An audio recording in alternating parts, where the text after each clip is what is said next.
So let's move quickly over there.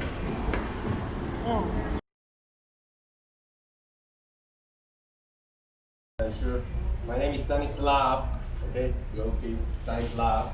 I'm going to be your tour guide for the next around 2 hours. But here in particular, on our lands, there was the specific tribe of the Serdi people, the Thracian tribe of the Serdi people. Okay, remember this, please. About the Thracians, we know some stuff. They were pagan people. They were great wine producers and consumers, right? Because there was no import-export back in the days. And now, in the 1st century AD, the Roman Empire was expanding rapidly to the east. And they arrived here on the lands of the nowadays city of Sofia. And what did they find? A small Thracian town of the Serdi people. They conquered those lands and immediately renamed this town after the name of the local Thracian tribe, Serdi, right? So the first official name of this city, as far as we know, was Serdica. But nevertheless, inside of this temple, 1925, the monarch of Bulgaria, Tsar Boris III, decided to declare the Bulgarian Communist Party out of the law. He wanted to prevent Soviet influence in Bulgaria. And therefore, the communist activists were illegal and they were persecuted, by the police. And you can imagine that they were not quite satisfied with this situation. That's why some radical members of the Bulgarian Communist Party decided to organize a closed event in an attempt to get rid of Tsar Boris. They wanted to murder our monarch. Immediately after the liberation of Ottoman rule, we the Bulgarians decided to keep the lion as a national symbol. So I brought you here because of this colorful shield, Sofia. And if you take a closer look, at the center of this shield you can see a lion.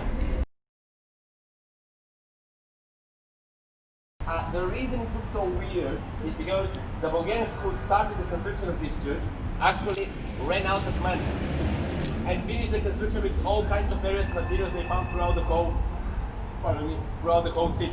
And you can easily see those materials here. Second thing here is the statue of this beautiful lady over there.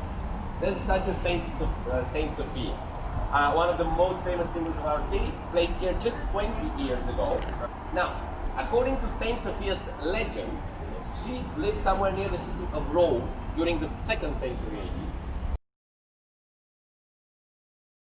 AD. Our city does not have a typical old town, right? For example, in Plovdiv, the second biggest Bulgarian city, in Plovdiv there also the typical old town part.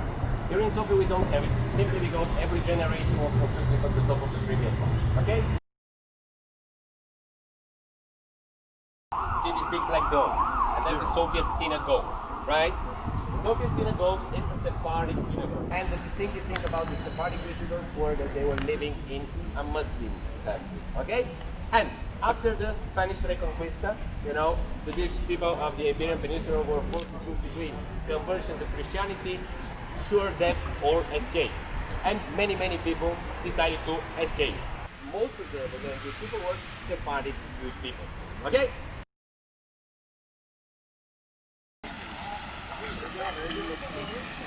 So in order to take a bath, everyone was coming here. And that's why it was also the most social place. The people were coming here for gossiping. A lot of marriages were arranged here on the spot. Other marriages were broken here on the spot, you can imagine.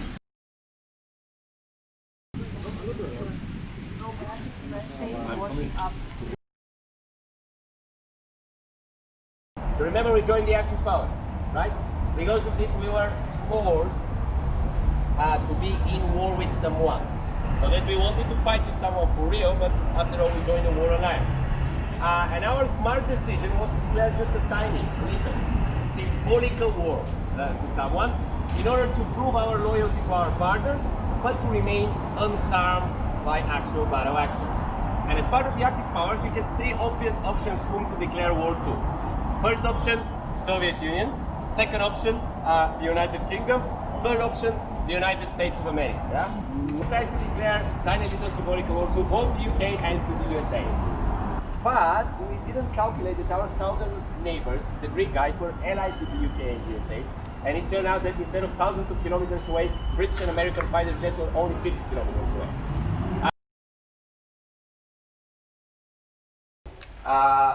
Our gathering point Palace of Justice Party to the scene here. Immediately we went to the Saint Adela Church.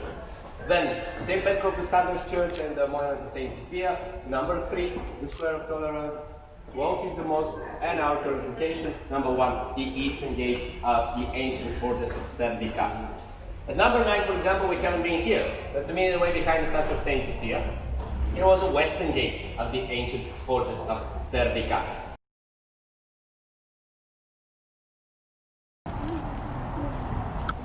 So that's the entrance towards the presidency. Our president is working here, he's not living here, okay?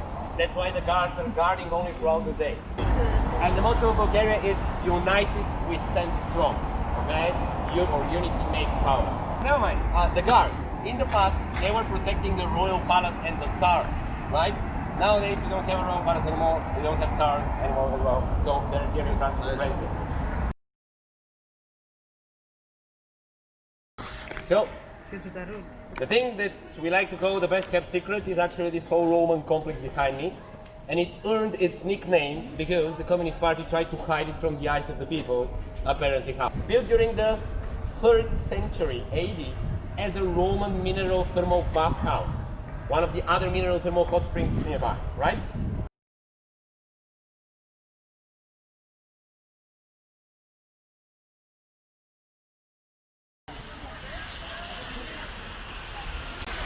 The name of the theater, Ivan Bazo, like the other in Bulgaria, it's like Ivan Bazo. We're obsessed with this guy.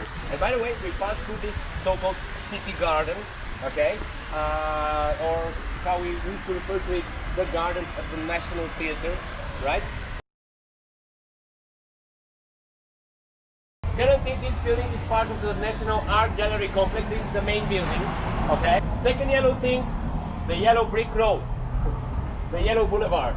Another symbol of our city, very controversial one, because those bricks are very slippery when raining or snowing, okay?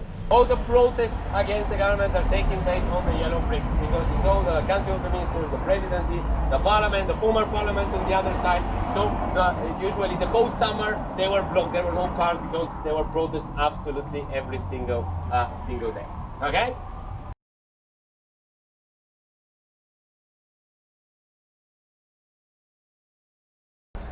That means that the church was built on the top of a hill.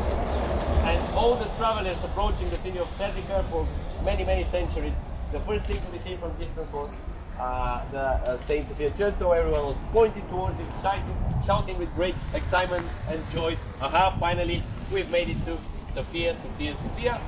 Sofia, what does it mean? Wisdom. Saint Sofia, holy wisdom of God. That's how Justinian was contributing to Jesus.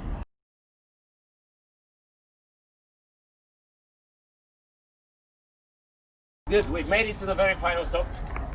And yes, right behind me you can see St. Alexander Nevsky Cathedral.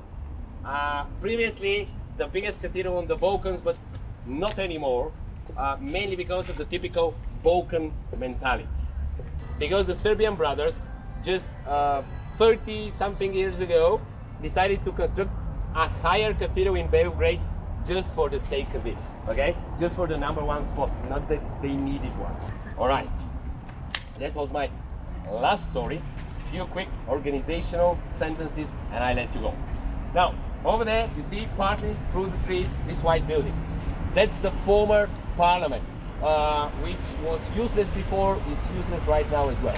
Previously, prior to the pandemics, we were giving booklets to each one. Nowadays, we are not allowed to give you anything. But on the freesofiatour.com, you're going to find all information about our other projects, the Communist Tour, the Red Flag, the Jewish Tour, and stuff and so on. But freesofiatour.com/to-do, plenty of recommendations about food, restaurants, things to be done, how to get here and there. You know, it's just in online version. So freesofiatour.com/to-do. Now, a great way to support us is to leave a review on Facebook, Google, TripAdvisor. So a review would be very nice, and if you enjoyed the tour, you know, and you're going to write a 5-star review, you can write my name and mention it, Stanislav. And if you didn't like the tour and you're going to write a bad review, my name was Oliver, okay? Okay, so people, thanks for coming to Bulgaria, despite all those tests, despite all those problems in the airports, despite those masks and stuff and so on. Thanks for coming to the tours as well and staying up until the final moment. Thank you in advance for your future reviews. It was a pleasure and fun, I think, and honor. I think you felt it to be your tour guide this morning. Thank you so much. Thank you so much. Did you enjoy? Oh, thank you so much, my friend. Yeah. Did you enjoy? Yes, very much.